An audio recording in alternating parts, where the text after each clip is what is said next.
We open up with the view of a young woman in her room, writing in her diary. She has a pronounced mark on the left side of her cheek. As she puts feathered quill to paper, a ray of light illuminates her desk and room. She monologues. I'll never be happy. Happiness can mean many things, but I can say with certainty that, at least in the general sense of the word, I'll never have a happy life. And yet, if I were allowed to have a single selfish wish, it'd be nice if I could have someone, a knight, who would stay by my side and protect me. Excerpt from the Diary of a Witch. Guardian of the Witch. Here they come! Yell soldiers overlooking from the castle walls. In the distance, a large group of undistinguished figures rapidly approaches the castle. It's a horde of evils! Yell the soldiers from their outposts. As the massive group moves closer to the castle, we start to see many disfigured and grotesque creatures. Some with teeth and mouths on their abdomen. Some have spikes on their shoulders. Others have wings with multiple eyes, their lumbering size imposing to all who lay eyes on them. Evils. They are warped and ravenous abominations, monsters that endlessly hunger for human lives. The young woman from the earlier diary entry holds out her hand intently as energy begins to form at her fingertips. Captain Favner, should we bring out the dragon lances? Asks one of the soldiers atop the walls. No, hold your positions, says Captain Favner. Distance to the horde, 100 in closing. They've almost reached a defensive perimeter, yells another soldier. Just as the last soldier utters the words, a wisp of fire flies past the wall's perimeter, engulfing the entire horde of evils in radiant flames. As the horde writhes in the crackling flames, all the soldiers look on in awe at the defeated mass of evils. That entire horde in a blink of an eye. Unbelievable, yells a soldier in the distance. As the flame energy recedes back towards its source, we are shown the same woman with markings on her face, intently controlling the remnants of her previously used fire. So that's the power of a witch, yells a person from the crowd.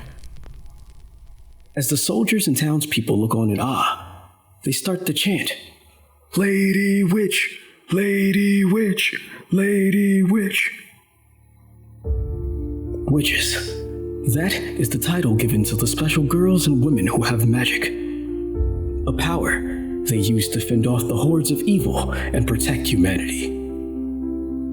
The remaining bastions of human civilization only survive this world thanks to the power of witches.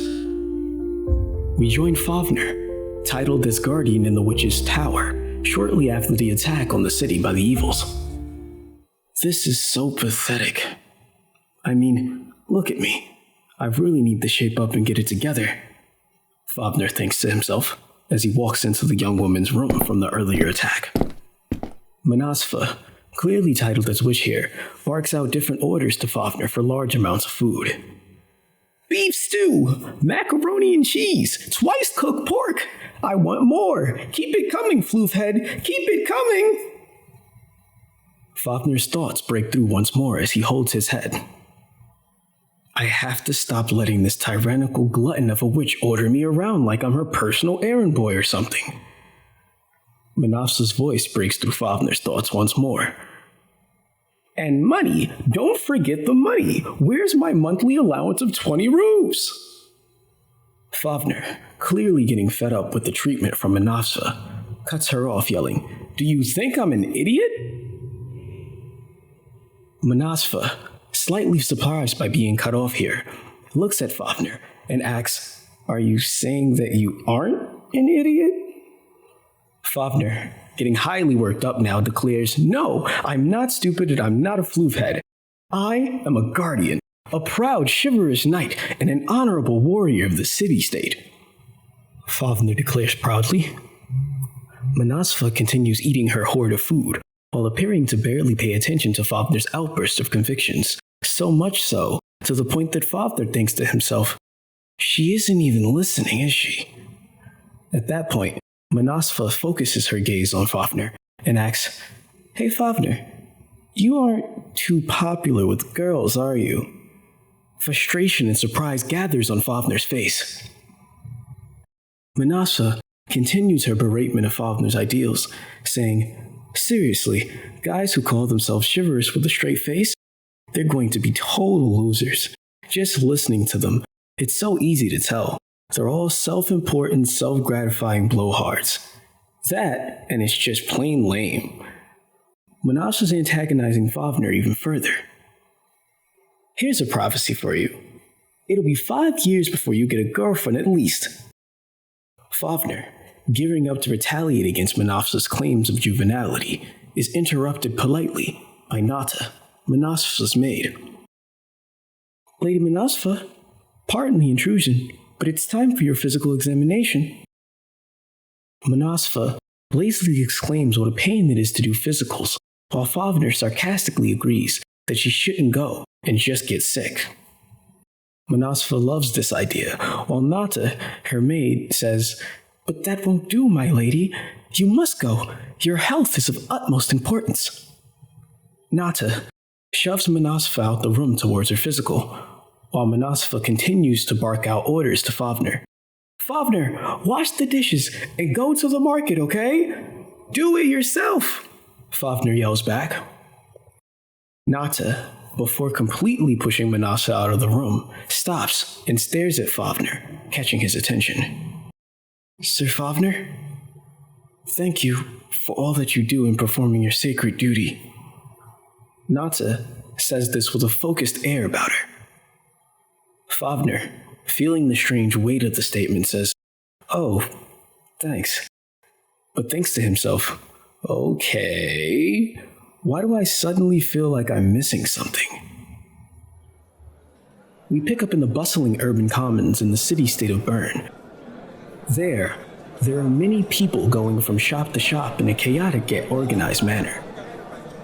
We join Fafner in the middle of the plaza, holding what looks to be a heavy box filled with food from other vendors, in addition to 2 separate baskets filled with food. It seems as if, though, he went shopping after fighting against the notion from Manasfa. Whew. She had a lot of stuff on the list. With as much stuff as she puts away, she's gotta be healthy, says Fafner. Just then, another soldier from across the plaza yells, "Yo, Fafner, wanna join us for a pint?" Fafner responds with a, "No, you jerk," but thinks to himself, "I'm still a minor, but thanks." "I hear you got a promotion, and now you get to play bodyguard for a cute girl, you lucky dog," says the soldier from the table. Fafner quickly snaps back. "That stupid girl is not cute, and I do not feel lucky at all. This is the worst." Oh well, go easy on the enthusiasm, okay? It's pointless for one. No one's out doing a real bona fide witch around here. I mean, everyone knows that without a witch, this whole city-state wouldn't last 3 days. All the other soldiers at the table begin to laugh, while Fafner listens and drifts off into his thoughts and memories. "Yeah, I know, but I won't let it be that way forever," thinks Fafner, while we fade to a flashback. Fafner stands in front of 4 senior soldiers atop castle walls. "Hello, I'm new recruit Favner Leader Range. It's an honor to be here, sirs," yells Fafner. Fafner continues, "My dream is to make it so that we guardians alone can protect the city-states by ourselves, without relying on a witch for help." The other soldiers continue to listen with blank stares. "To accomplish that, we will all need to improve as soldiers. I hope we can all work together to someday reach our goals." Fafner finishes, and after a few silent moments, all the other soldiers burst out in laughter. One of the soldiers mockingly points a finger at Fafner and asks, "Hey kid, do you know why we all just laughed at you?" Still, through the laughter of the other soldiers, Fafner responds frankly, "No, sir, can't say that I do," using the same finger already pointed at Fafner. The soldier raises his hand to the air and begins his explanation. 1. You're ignorant. In modern warfare, it's the witches that destroy evils, not the guardians. Favner interjects. I'm aware of that. That's exactly what I want to change. The soldier, already mid-explanation, ignores Favner's rebuttal, continuing with Favner's flaws while putting up a second finger. 2. You're naive. It's only clods like you who've never been up close and personal with evils that spout that nonsense. What? Don't agree? Asks the soldier, feigning interest in Favner's ideals. Well, how about I take 3 seconds to beat you black and blue? That ought to knock those sparkly little kitty dreams right out of your head. In an instant, the soldier who previously spoke crumbled to the ground from a hit delivered by Favner himself. The other soldiers surrounding them are amazed. 1 strike, says one soldier, and he did it in 2 seconds flat, says another. As Favner turns and looks at the other soldiers, he says, What's nonsense and what isn't is something I'll decide for myself. Thanks, I'm not naive either. We're now in an alleyway, outside. Favner lays on the ground behind his family. I've seen evils up close. I watched one eat my parents and little sister. Blood flies all over as Favner looks on. It suddenly, somehow appeared in the walls. No one, not even the state army, saw it coming. The fear in Favner's eyes intensifies. The witch was late in coming, and the guardians were ineffectual. So many innocent people died, continues Favner. Witches are weapons. The more powerful the weapon, the weaker the humans behind it tend to become. I told myself I wasn't going to be that way. I'm going to be stronger and better than anyone else, which makes me getting assigned as the witch's personal guardian the biggest case of cosmic irony, says Favner, as we fade back to the present and current plaza where Favner stood in before. Favner thinks to himself, look at all of them. They complacently go about their lives, utterly convinced that a witch, that someone else will protect them. Favner continues to stare into the crowd. But it can't be someone else. You need the will and capability to do it yourself, or you'll never keep your loved ones safe. Favner thinks with conviction. It's at this moment he remembers the smirk way in which Manasfa made fun of him guarding against his first kiss. Good luck me, for real, he mutters to himself. The city-state of Bern, a member of the Federated City-States of Uve, is a massive defensive fortress protected by the power of a witch. Located in the center is the rectory, where the head of state, the rector, resides. The fact that the prestigious rector's personal residence is so close to the witch's tower is symbolic, showing the witch's importance to the city-state. We join Manasfa, Favner, and Nahta in said witch's tower. Manasfa lamenting her past physical examination scores. Stupid physical exam. I can't believe I gained 5 pounds. I want to die, says Manasfa. Eat as much as you do and that'll happen, Nahta thinks to herself, but outwardly says, Don't worry, Lady Manasfa. I'm sure you'll lose it by the next one. Favner chimes in with a, maybe you'll want to skip dinner tonight. Manasfa retorts with a request for an even bigger burger than usual for dinner, with support from Nahta.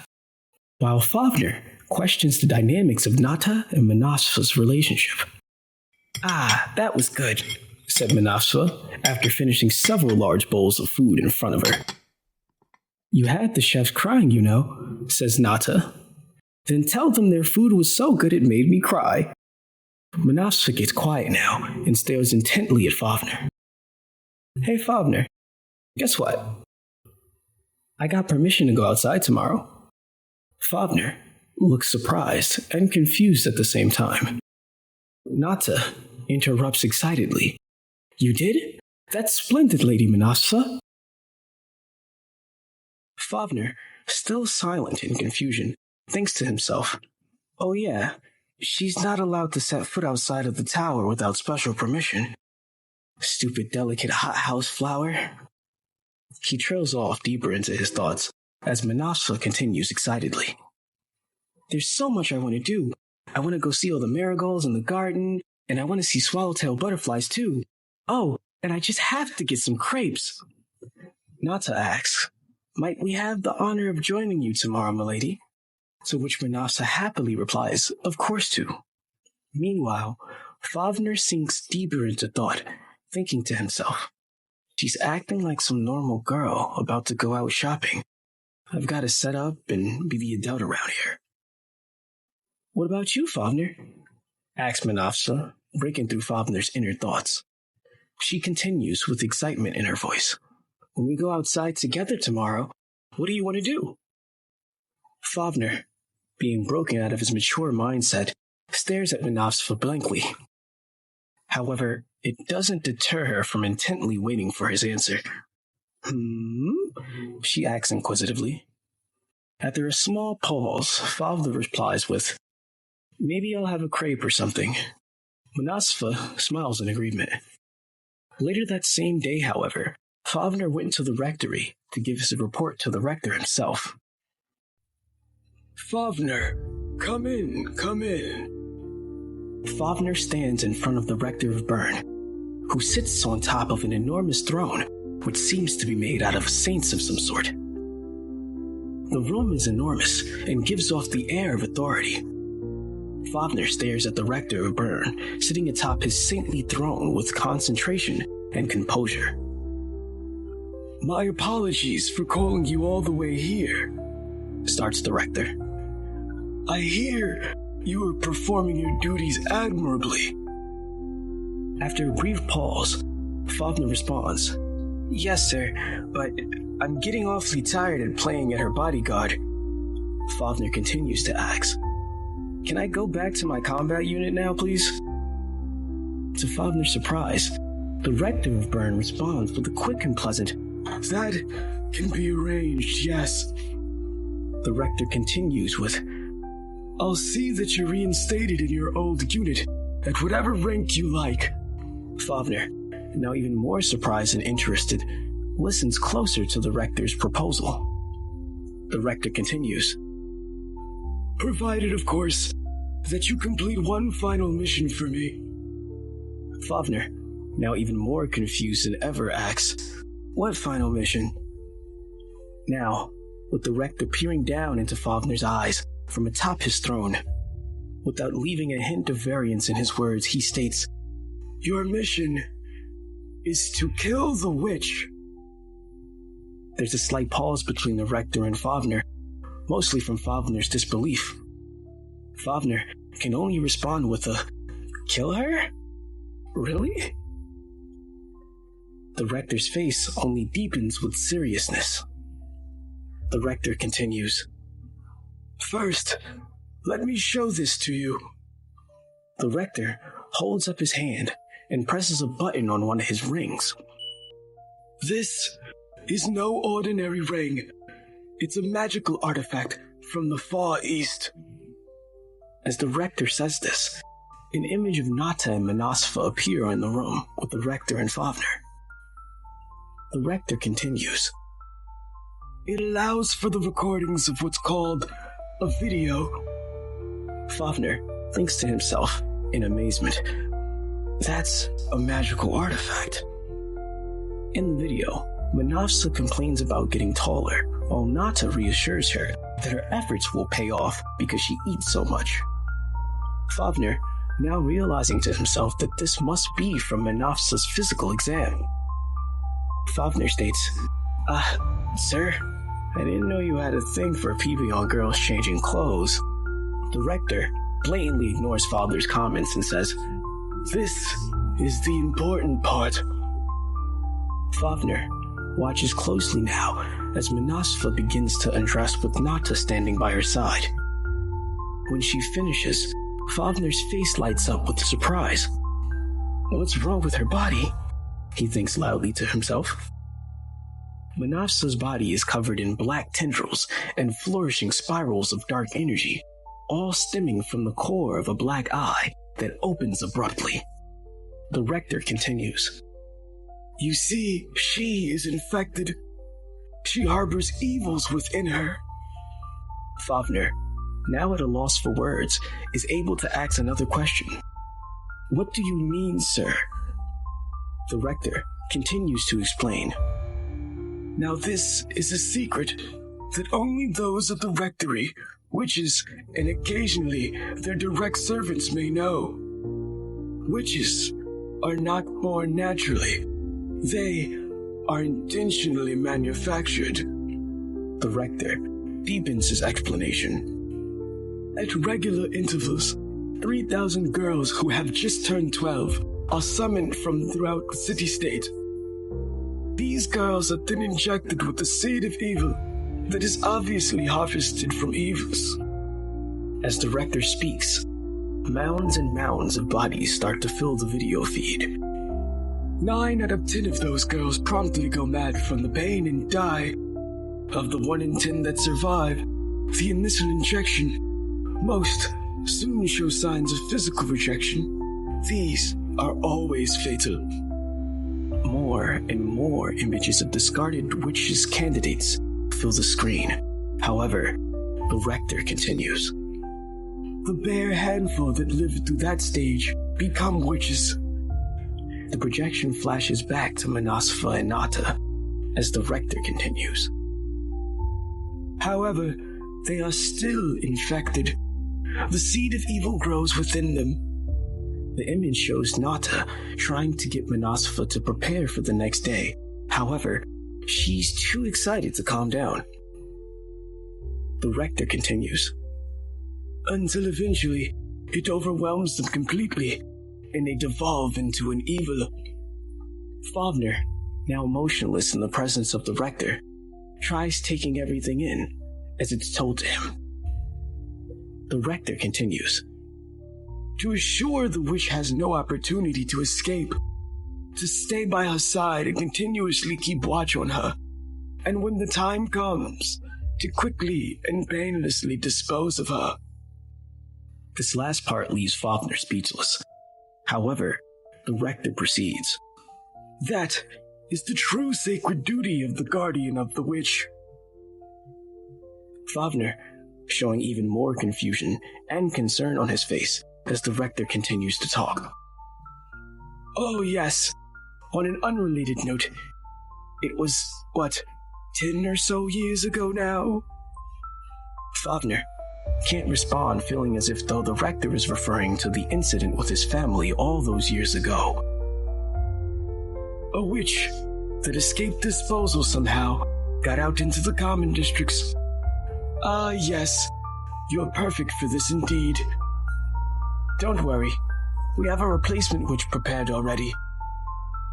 The rector's voice begins to fade out as we open up with Manasfa and Nahta in a meadow, or field of some sort, on the outskirts of the city-state of Bern. Ah, outside air, yells Manasfa. Oh, Nahta, look, what a rare flower. Nahta chimes in. Lady Manasfa, please slow down before you trip. Manasfa, still elated to be outside, quickly responds with, Oh, I'll be fine. My personal motto is fall down 7 times, stand up 8. With a smile from Nahta, she says, It would be nice if Sir Favner could join us today too. Manasfa cuts off Nahta with a Favner who? Clearly trying to hide her discontent with him not being here. Nothing. Never mind me, Nahta quickly adds, and thinks to herself, she's really holding a grudge over how he canceled on her. Oh, Nahta, look, a butterfly, says Manasfa. As Manasfa continues to admire her butterflies and enjoy her day, Nahta looks on to thinking to herself, she's such a lovely maiden. Trailing off, we're interrupted by the voice of a man shakily holding a sword and muttering to himself. I'm at location B. Target spotted. Another voice responds back over radio. Roger. We're holding positions in the neighboring district. The transmission ends, and we get a clearer view of the field that Manasfa and Nahta are in. We also see that the voice from earlier was none other than Favner's, who now holds his sword in hand, with his back against a tree, not too far from Nahta and Manasfa. There's a look of reluctance and duty on his face, as he responds to the additional units. Starting mission. There's still a slight pause after mission start confirmation, where we close in on Favner. Some of the shakiness and uncertainty from before starts to wane as he thinks to himself, I have to kill Manasfa. Favner remembers his first encounter with evils, and how it changed his life entirely. Favner continues. Innocent people won't have to die like they did back then. Nahta and Manasfa are shown off in the distance as Favner continues thinking to himself, I will take her life, with all due responsibility and respect. Favner tightens the grasp on his sword. Nahta interrupts Favner's concentration as she continues to talk with Manasfa. Might I ask something? Why did you insist on always hiding the truth from him, Lady Manasfa? Favner, now listening in even closer. The truth about what? Asks Manasfa. About his true duty. Nahta responds quickly. That the guardian of the witch exists not to protect the witch, but to kill her. Favner thinks back to the moment he thought he was missing out on Manasfa's feelings. Her attitude back then was because I didn't know. Manasfa's face darkens. Hey, Nahta, do you know what the first thing he said to me was when we met? Manasfa thinks back to her and Favner's first meeting. Favner's voice echoes in her head. Hi, just so you know, I hate witches. Someday, I'm gonna make this place into a witchless state, so nice to meet you and all that. Favner's voice fades as she continues. I was like, finally, someone who thinks the way I do. Minafsa's face still giving off a dark expression. You see, I hate witches too. I hate them more than anything. Manasfa's revelation now has both Favner and Nahta frozen with anticipation, as Manasfa brings her hand to the edge of an item on her neck. You know my necklace is a magical artifact, right? It's designed to suppress my power. Well, okay, it's not a necklace. Manasfa begins to correct herself. It's a collar. They're keeping me like a pet, a tool they use to destroy evils. They only ever take it off when they need me to kill evils. Manasfa remembers the previous time she's been summoned. The rest of the time, it stays on no matter what. I'm kept in a tower like an animal on a pin, and they won't even warn me when the time for my slaughter has come. Manasfa remembers all the times she used to use her power to save people, but continues. I mean, who could just accept other human beings being treated as a beast? A thing?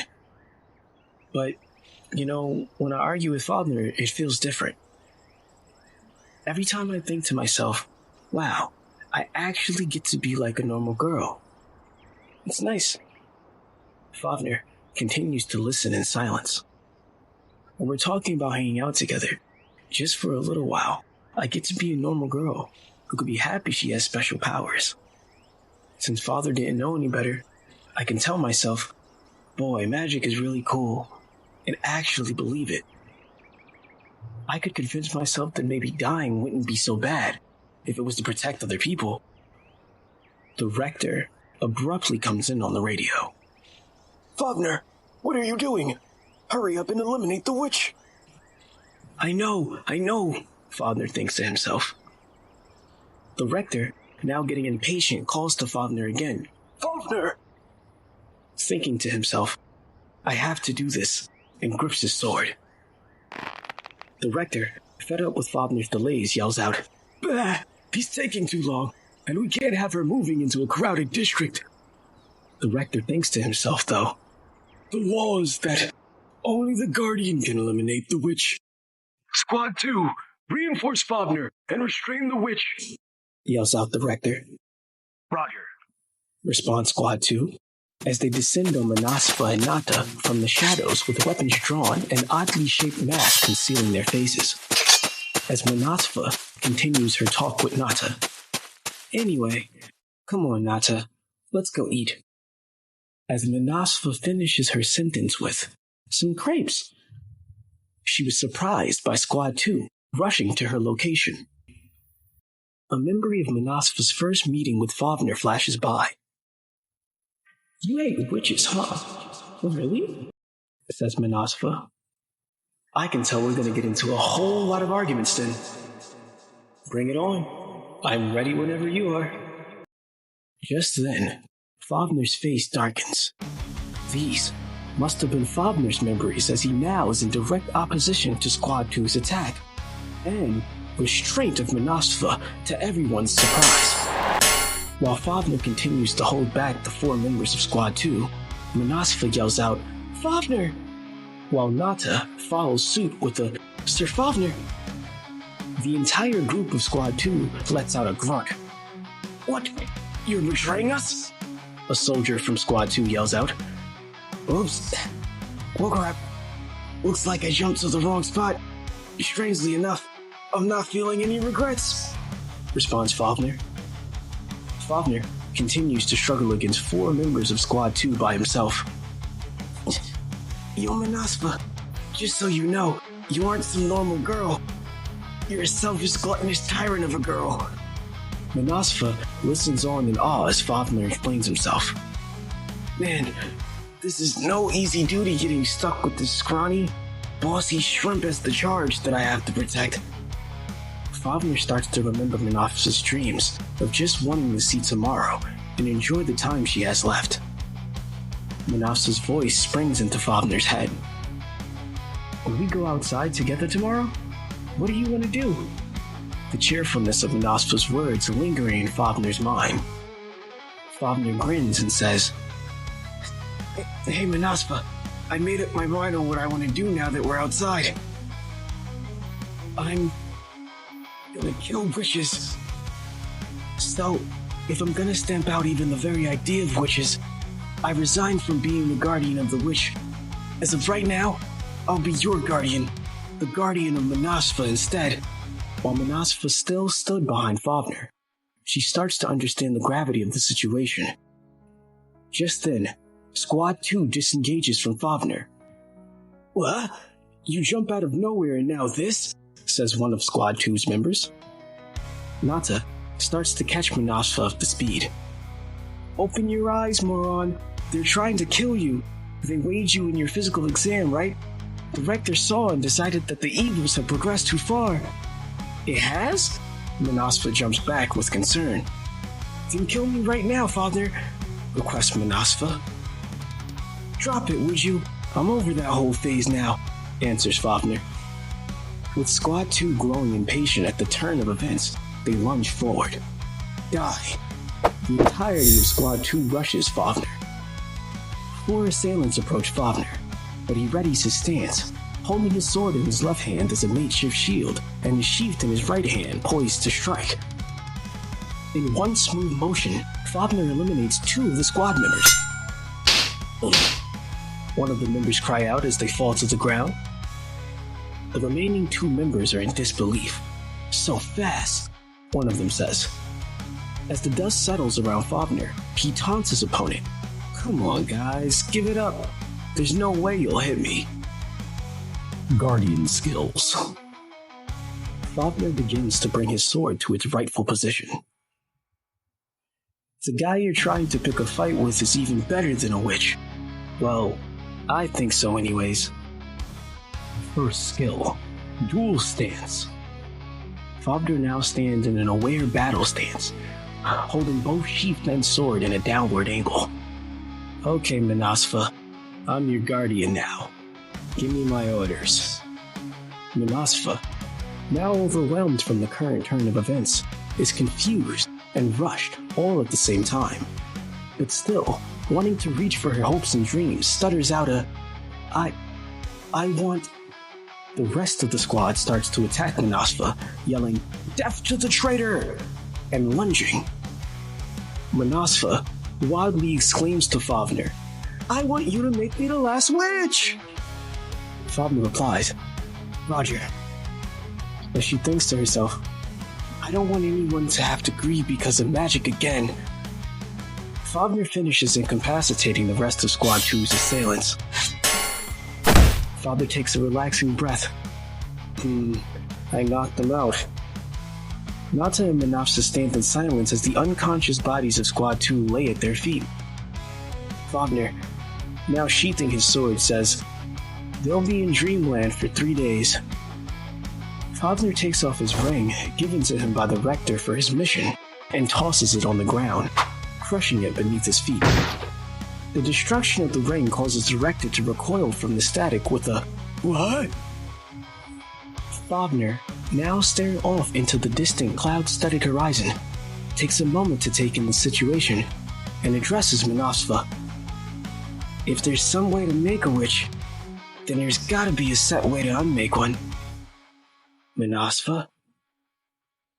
Listen, I'm gonna become the greatest guardian ever, and then I'm gonna find a way to turn you back into a human. You'll be a plain old normal, unmagical girl again." Favner reaches for Manasfa's hand, grabbing it and pulling her closer to the outskirts of the city. "Come on, we're going outside." And that's how it began. From there, we took the first steps on our long journey. Favner thinks to himself as he leaves the city of Vern with Manasfa and Nahta in tow.